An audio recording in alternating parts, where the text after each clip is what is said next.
Today I am standing in the heart of Lagos, Nigeria, my beloved country. Hello guys and welcome back again to my channel. And if you are new to this channel, you're highly welcome. To my old subscribers that always come back to the channel, thank you all so much for coming back. You guys know how we do it here. Miss Uzoma Grace. So I posted a video about a 5-bedroom duplex inside Mega Mon Estate. And a lot of you guys want to see this engineer, the MD, the person that built this house. And today guys, your request is granted. Today's video, we are going to be talking through exactly how much it costs to build a 5-bedroom duplex with the MD of Solar Contractor. I'm sure a lot of you guys are interested to see that. Grab your popcorn, relax and enjoy this video. But before then, do not forget to subscribe to this channel, like the video, share to your loved ones and all that good stuff, because this is where we do it real.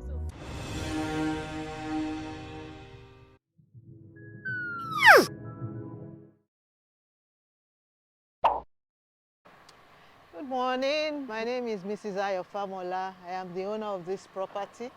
This property was built in 2015. That's already about 7.5 years. And from what you can see already, it's a very good build. You can see how it's still looking. In the 7.5 years that we've had the house, we've not had any major repair concern. Built in 2015 by Solar Contractor. Got to know them from Port Harcourt. I wasn't here, so can you imagine being in Port Harcourt and building in Lagos? I wasn't here, so it was very important for me to have a construction company and a director that I could trust. Throughout the 1 year that the project took to build, I probably came here just about 4 times. I had that trust in them that they were going to deliver a good product, that they were not going to swindle me out of my money, that when I pay them for a milestone, that I will come back in another 3 months and meet that they have achieved that milestone. This is a 5-bedroom room with a separate BQ at the end. My suggestion to people watching is that you can trust Solar Contractor to do your building. You can trust them to manage your money well. You can trust them to handle your construction end to end, because even the interface with the developer, he was handling it for me, and so that was easier for me. The interface with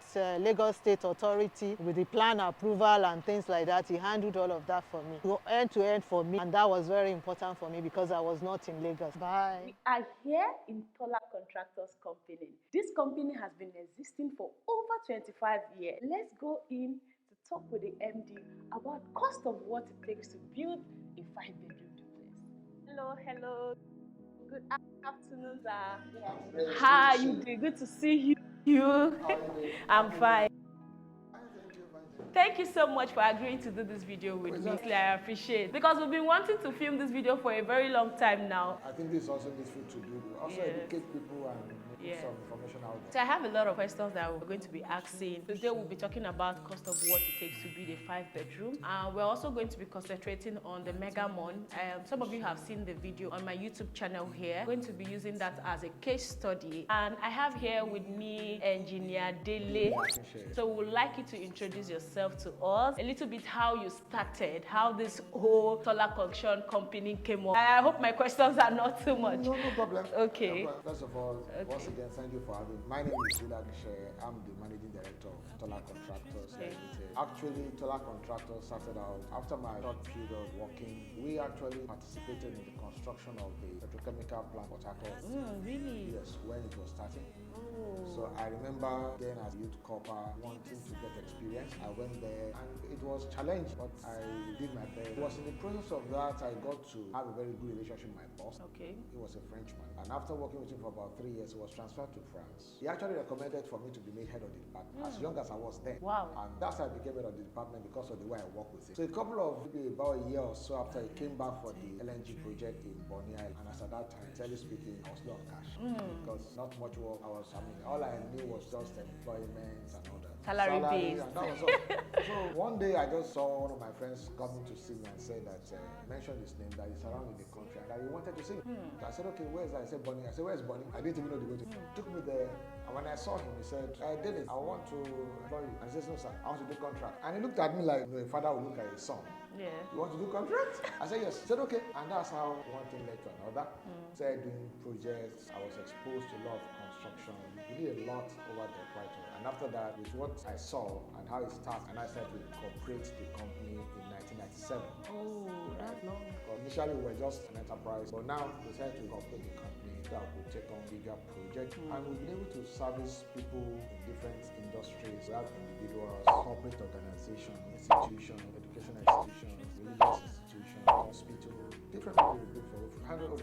projects. Wow.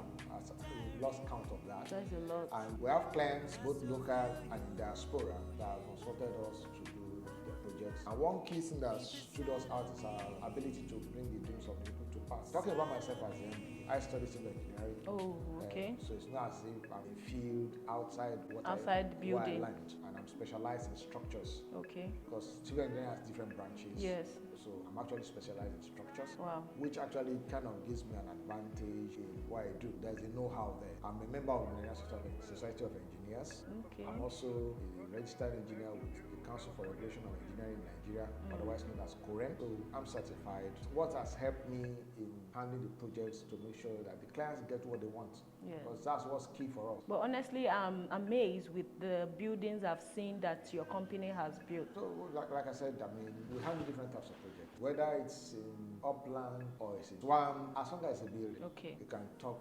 So how long have you Like I been said, building? We got incorporated in 1997, but the company actually started in 1994. Oh, okay. If we have clients that want to build, are you ready to like travel? There's some states that you really don't travel. Okay, so first of all, we've worked in 8 states of Nigeria. Okay. Worked in Rivers State. We've worked in Oyo State. Worked in Lagos. Okay. We've worked in FCT, as I said. Back to the cost of what it takes to build. Talking about building, I'll give you an overview of what we do. Okay. Like you've met some of our clients and they've told you, we do a lot of end-to-end stuff. So first of all, when somebody wants to build, the first thing is we need a brief. Now the brief contains what the person has in mind. How many rooms are you looking at? What kind of structure are you looking at? And I will be talking based on the fact that we have both residential, we have corporate clients. So there are different things, specs required. So when that brief comes to us, we take that brief. Two things are key for us from that brief. One, we need to do soil investigation or site investigation. We need to see the site, look at what prevails there. Then also we're going to do a design. Normally we start with a conceptual design. Conceptual design is that will give you first look of what it's like. The client makes his comments, input, I'm okay with this, or can this be adjusted, can I have it like this? So we go through that iteration process. At the end of the day, we arrive at the final drawing. We now start what we call the working drawing. Working drawings has both the architectural, structural, mechanical, and the electric. And we are advantaged in that we have a team, right, that's able to handle all this. We have architects, mechanical and electrical engineers. Like I said, I'm a structural engineer. We also have structural engineers who work with me as well. So we're able to come up with that working drawing. Based on that working drawing now, clients will now go for approval. Because in the country, Nigeria, to build in any state, you need to have approval. Okay. In some cases, we assist in getting the approval done, where we know the relevant authorities. Okay. We assist in getting the approval done. So you have to do the approval with the government, local government, and all the regulatory bodies. So after the approval is done, we also do what we call the bill of quantity. That's going to specify for you what's going to cost stage by stage, milestone 1 to whatever. So we do that, give you the cost of doing that building. Now, all these activities I've mentioned are what we call the pre-construction activity. You see that we've not really broken ground, construction hasn't started. So these are more or less pre-construction activities. And they're essential to planning the project so you know what you're getting into. So that's done. Then the next thing will go into the construction proper. So we have, first thing you do is you have your site cleared. You get to a site, it could be bushy, it could be a forest, it could be anything. I mean, like the project we commissioned, it's an institution just last year in December in Akwa Ibom State. If you had gotten there, it was it's about 3 hectares of land. It was a bush, but we got in there, clear the place. So first thing you do is you have to do your site clearing. You clear the site. Then you put up your site facility. To work in any environment, there are things you need. You need a store, you need source of water, security, where you're going to keep your things and all that. Those are what we call site facilities. So you set that up. No matter how small the site is, you need to have that set up. If it's in an estate. For example, in the estates, most estates have their regulations. They allow you to build your site office and your store. They will give you their specs, which you have to abide by, such as you can't drill a borehole in most of the estates that I know. Some allow, some don't allow. So where they don't allow, you have to source your water from outside, right? So you have those restrictions. But outside estates, in other environments, where we're able to, like I said, we do our borehole, do all the things we need to do, the site facilities and all that. So it's not a one size fits all. It depends on the site. You have to look at the site conditions and see what's feasible in that environment. So you put all your site facilities and then we set out the structure. That requires you to put that structure on the site plan as it is and set it out. So you set out the structure. Once you do this, you are now getting ready to get into digging the ground. We want to break the ground now. The first thing is what we call the structure, Okay. which has to do with your foundation. So we have different types of foundations. Okay. We have pad foundation, raft foundation, pile foundation. And the same way I've mentioned them, from the pad to the raft to the pile, shows you the progression from very good soil to the worst of soil. Where the soil is very good, right, it's going to be a pad foundation. Where your bearing capacity, which is obtained from the soil test will give you the bearing capacity, will give you the water level, and other information about that soil, the compressibility, the settlement, and all these are factors that are important in determining what kind of foundation you're going to put in place. So where you have a solid soil structure, you can do your pad foundation. Where the bearing capacity is high, you're having something like 100 to 150 kilonewton per meter squared, no problem, you can do your pad. But where the soil is giving us values that are pretty low, like in most areas in the Lekki-Aja axis, we have to go for a raft foundation. However, there are cases whereby, and I'll use an example to make this point, there are cases whereby even though a raft would have passed, you may end up doing a pile. Why? So we did a project in 2 houses in a particular estate here. And when I got to the estate, I saw some of the houses were literally sinking. So I engaged one of my friends who I met there, and I asked him questions, and he's an architect, and he was open. I said, did you, what kind? He said, he did a raft. I said, are you sure you did a raft? And he said, yes, he did, and explained to me. So it prompted me to ask for a soil test, right? And this necessary have been existent for a long time. And when the soil test result came out, we discovered that the soil is highly compressible. It's like a field. So over time, his house, if I stand up, his house will get to, when he did, he said it was somewhere around my chest. By the time I went to visit him, the house was below my knee. It was that serious. It was sinking. It was sinking. Ooh. So how do you manage to be sure that these are the, that's how you do the soil test. So like I said, we have to do a soil test there, and we have to do pile foundation. So with that pile foundation, that cannot. That cannot. Because the pile is driven to a solid layer of soil deep down below the ground. That's the essence of a pile. So we have to do, even though it costs more money, but you see, I like advising people that cost is relative. Yes. Something may cost you cheap now, but the long-term cost is going to cost you a lot more money. Like I told you, this friend of mine that I met, you can imagine the sleepless nights he's having with his house sinking into the ground. So it's better to do it right from the word go. Yes. So, and that's why the foundation is important. So you have these basic pre-foundations. You have the pad, the raft, as well as the pile foundation. So after we've done the foundation works, this is just a general overview. We'll be more specific when we go to the building you're talking about. We have what we call the superstructure. Now that's the part you can see above the ground. That's why it's called the superstructure. So we have the superstructure, which comprises of your block, walls, your lintels, columns, your beams, your slabs. So as many floors as you have. Okay. 2, 3, whatever number of floors. Till you get to the point where you talk about the roof. All that to the roof is what you call the superstructure. So can you give us a basic cost of, what it takes to have a foundation? In that particular building, which the land is about 400 square meters, while the building is sitting on about 150 square meters. Okay. So we had about 21 piles in that building. Wow.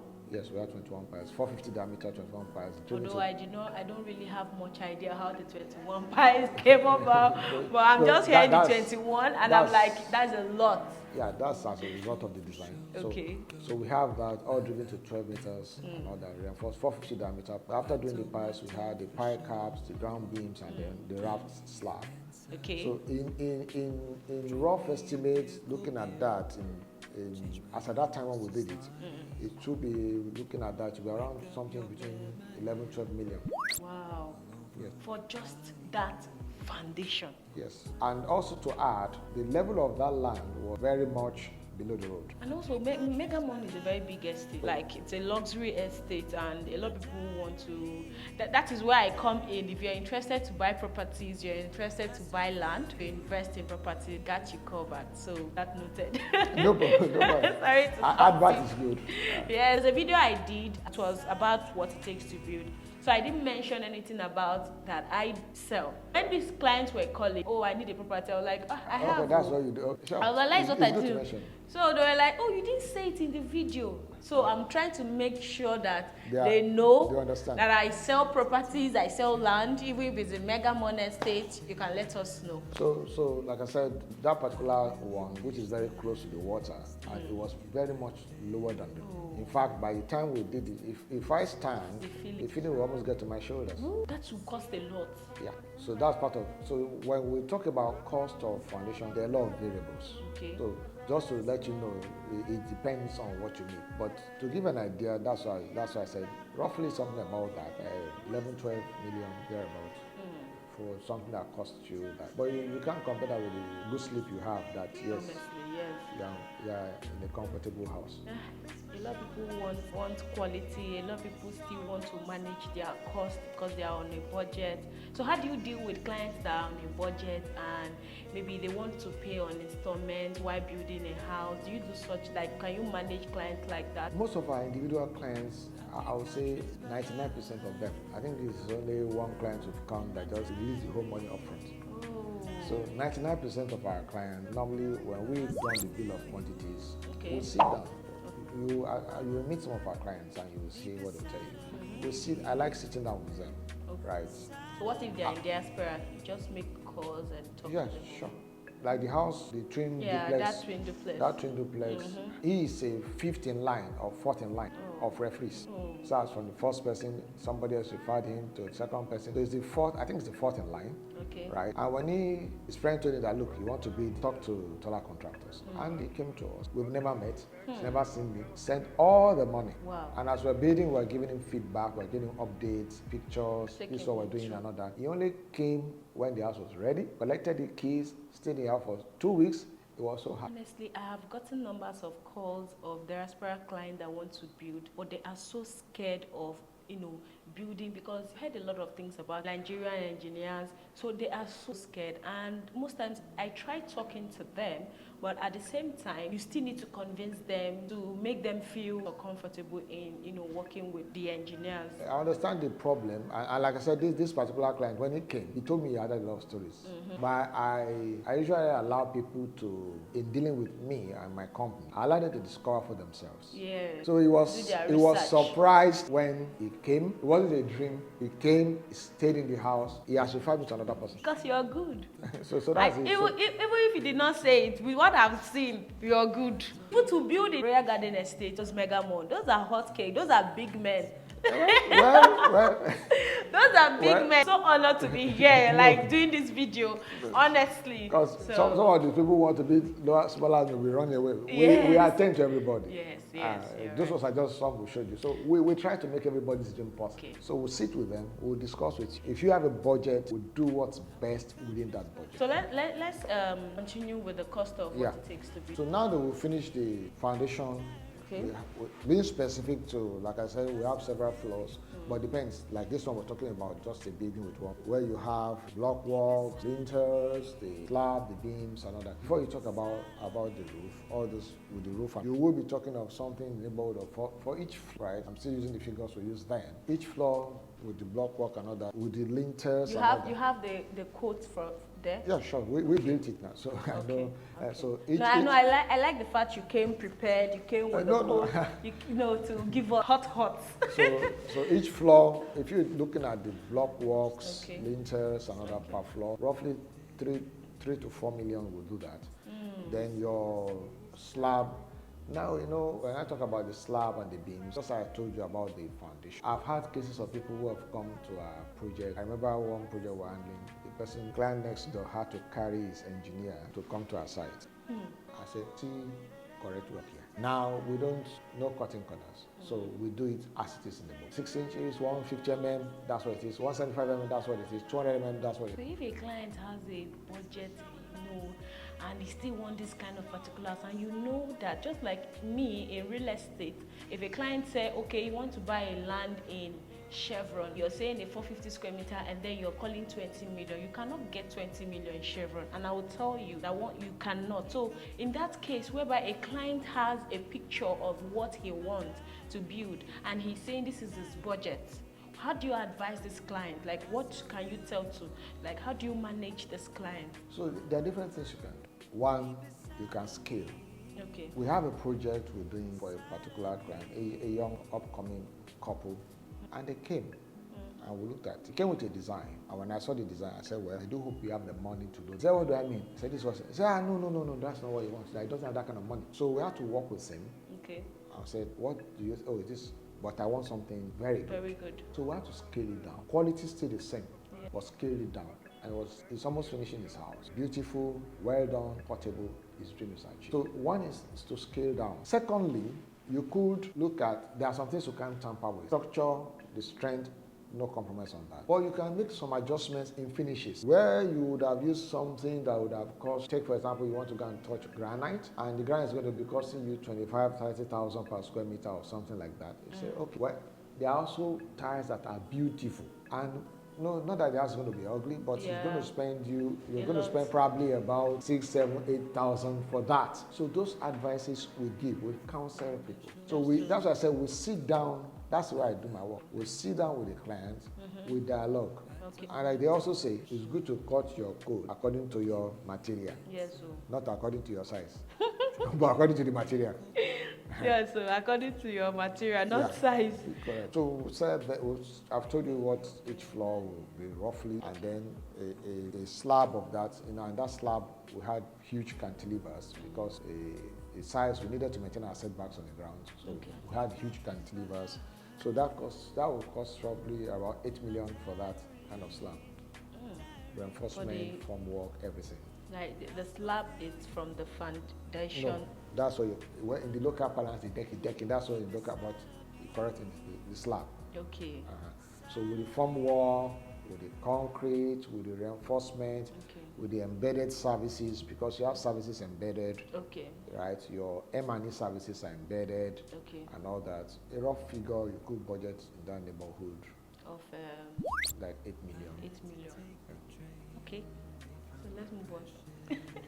So we go on to the roof. Okay. So once you finish that, like I said, that's just a one. Do they have different type of roof kind of? I know they do parapet and then they put the roof. What's the difference between, when you take the roof too high or it's on a normal level? Is there a need for you to make a roof that too high? Codes and guides in different estates come to play. Okay. The estates where they will tell you the maximum height from ground to the apex of your roof, they'll give it to you. So no matter what you do, you can't go beyond that. Where you're outside and you are building in open environment where you have no restrictions, right? You can build your roof as high as you want. Because I see some houses, the roofs are very high, and then why some are just more. I'm just curious to know if it's preventing the wind, coming. I don't know. No, it's not preventing the wind. It's a case of some say, well, I want it to be the slope to be so sharp.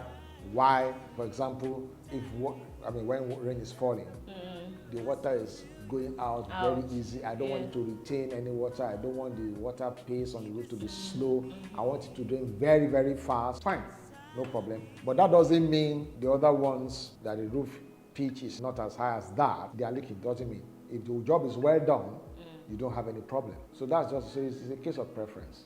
Yes. And then different architects have different style of design. See. I was thinking. Some don't even want the roof to be seen. Like in most modern buildings now, you don't want even the roof, and it's very shallow. So when we talk about the slab, like the block work and all that, I've seen cases where a house is being built and then we're seeing cracks on the walls. So I'm also curious to know why cracks on the walls. Different types of cracks. Okay. We have non-structural cracks and we have structural cracks. Okay. So the structural crack is one that number one, we should give you concern. That's a crack that goes beyond the facade of the render or the plastering, gets into the wall, gets into the structural elements, such as the beams or columns. That is a sign of structural failure.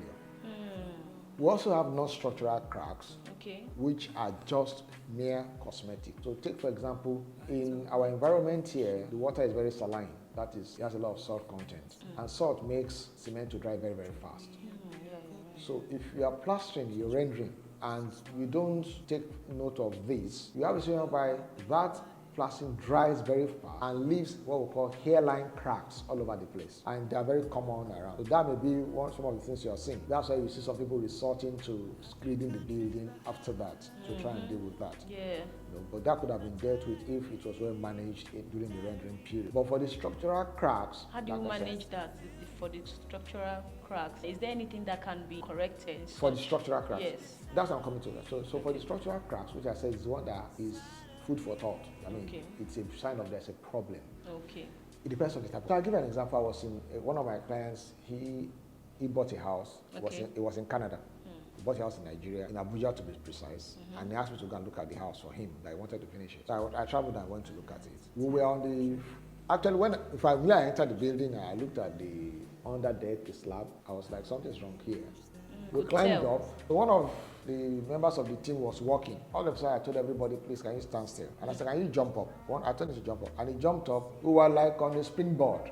And I said, please, can we all go down? You could see cracks all over the building. And I called the client and I said, sir, pull it down. I'm not joking. I said, pull it down. House worth millions of nairas. I'm not joking, Grace. I told him, pull it down. For me to tell you, pull it down, that will tell you how bad it was. It can fall any day. Yes, I said, pull it down. However, there are some cases, depending on how it is, that can still be remedied, depending on what the problem is. But that will require some investigation and checking up to know what is the problem. Okay. And then, but like I said, it depends on what it is. But a structural crack, you don't leave that lying low. It needs to be treated immediately. Now, roofs, like I said, are of different types. You could do it with a wood carcass, with a steel carcass. You also have wood done with aluminium or done with tone-coated tires, any of those two. Now in that particular structure, it was done with wood, right? And then we used tone-coated tires for the roof structure. Now, doing that for the size of that building, and part of that roof actually, we also had a roof slab where we accommodated the tank, the water tank over there. So doing that roof structure, 4-5 million, that covered the roof. So to crown it all, about from foundation to roofing level, and all that. So how much can you say that one should have, to have that kind of structure of a 5-bedroom duplex? Okay, so in present day, let's say present and then. Let's give 2 quotes. As at then, right? I mean, this is about 20. You can just, roughly, just say something, I'll give it a range. A range. You should be budgeting between, depending on what you've got, because now smart features coming to the house, you should budget between 35 to 50 broad range. We're talking about foundation to roofing. Yes, we omitted the preliminaries, unless you want to leave that out. Okay. That's the fencing of the place, sewage system. Is it included in this price you just called, in 35 million? Yes. With the fencing, sewage and all that? The fencing, sewage, the sand filling of the sides. Okay. Right. You should be budgeting between 35 to give a bandwidth, 35 to 45, thereabouts. So what can you say about sewage system? Do we have different type of sewage system? Because there's this house that I checked, and the engineer was telling me that he doesn't like the kind of sewage system that they did, that is an old pattern.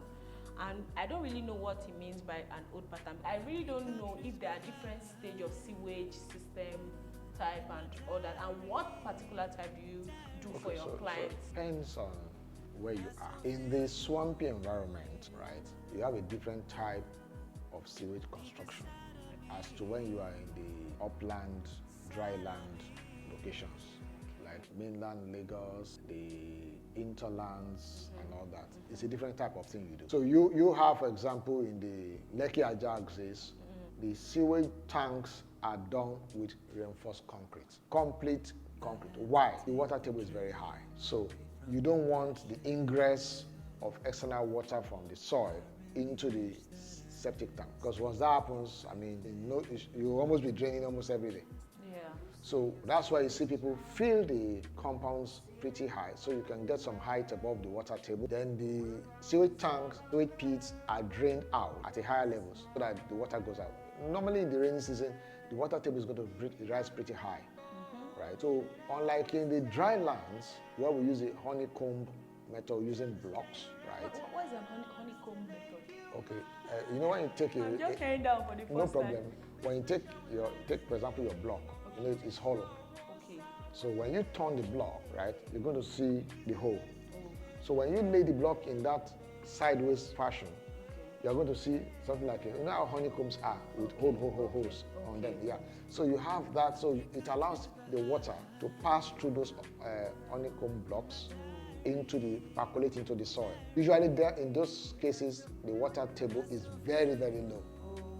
So water cannot come in water can come, rather the water is going out, right? So that's the situation. So in dry lands, you can use Normally we use reinforced base with columns tying the structure. That's the tank structure, and then we use block work as infills. Okay. Right? That is for being in the drier lands. Okay. But in the Lekki Ajax this year, we use reinforced tanks. So what do you use for your clients? It's depending on where you are. So in this Lekki Aja, it's the reinforced concrete that we use. okay. So Reinforced what concrete. if a client is requesting for a particular type of hard choice or his choice of something? How do you deal with such clients? You have to explain to the person. It's not not practicable. Okay. Because if you want to do the dry land type of sewage system here, it's going to collapse in a short time. Because what I'm saying is, apart from the sewage system, even building, I've seen when engineer wants the anteroom to have a visitor's toilet there. So when visitor comes in and to use the toilet, they won't just open the door from the living room and then you're seeing the toilet. But instead, you're seeing that anteroom and then you walk through where the toilet is. But this client is insisting that she wants visitor's toilet. When you're in the living room, we're all seated, you'll be seeing somebody opening the toilet and going there. So, and the engineer, tried to tell the client that this is not best part. This is not, giving the client the best. So, and the client refused. It didn't cause argument, you're not doing what I want you to do. So how do you manage such clients when you know that you don't want people to see that this is your work? This is what you did, and not knowing that this is what the client wanted. And this is not your, as in, if it's you with your own choice, you won't. How do you manage such clients? Beautiful question.